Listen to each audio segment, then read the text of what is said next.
This segment of Panther Sports Talk is brought to you by CFU, the power of service. It's hard to believe that the spring collegiate sports seasons are about to start, and there are 3 opportunities to catch the Northern Iowa track and field team competing in the UNI-Dome this indoor season, with the Jack Jennet Invitational, the UNI-Dome Open, and the Missouri Valley Conference Championships March 1st and 2nd. For a preview of the women's track and field team, we got up with head coach Dan Steele. Well, this is a really good women's team. This is the best team that we've had since I got here. We have a lot of newcomers, and the veterans are really looking good. They've trained hard, and this started last year. The fire's been lit in this group, and they're really all about getting better and better and competing hard. So they're being great mentors to that big freshman class, and the vibe of things around here with both teams, but particularly the women's team, is really exciting. Well, in the sprints, we've got Maddie Beeler. She's just a sophomore, but she's providing some great leadership in that group, and she's looking really, really good. We also have Alicia Jones. She's a superstar coming out of Davenport, Iowa, and she's just a freshman, but she is really good. We're really excited about what she's going to do. The women hurdlers, best group of hurdlers we've ever had. Fantastic, and I can't tell you who the best one's going to be, but Paige could be vying for an individual title in that event. Rachel Paith is back from a redshirt season, and she looks fantastic. She looks really, really fast this year.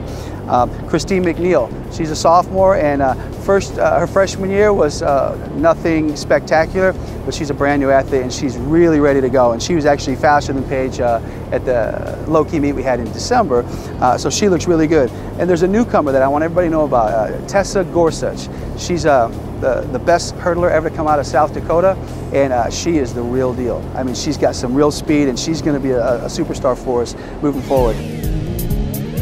In the multis, of course, Paige again. She's looking good, and she's part of a really, really elite group of female multis this year. We've got Rachel Paith, who's also in that group, and she's new to the event, but she's very, very good, and I'm excited to see what she's going to do.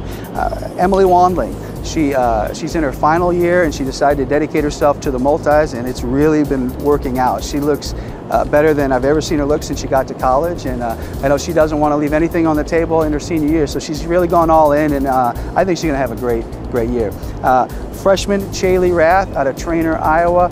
She's a state record holder in the high jump, but she's also an outstanding all-around athlete, and she's training with a really, really good group of women, and she's just getting better and better. So that group is really, really good. I expect them to score a ton of points at the conference meet.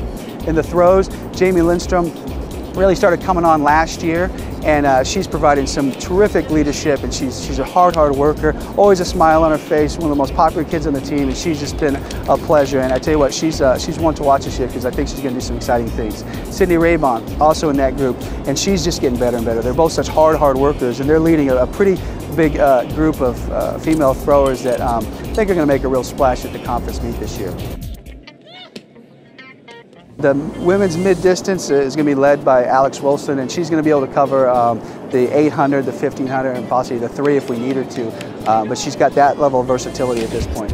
Amber Clock, she's one that came on late last year outdoors, and we thought about redshirting her, and then she just started dropping bombs and huge PRs, and she looks every bit as good as she did last year outdoors. The women's pole vault, Libby Torresani, I expect her to break Jenna Wexler's school record this year. Every single time she gets out there, she can take it down. She's looking really good, she's trained really hard, and she's done everything right over the past couple years to get better and better. On next week's Panther Sports Talk show, we'll preview the men's track and field team as they kick off their indoor season.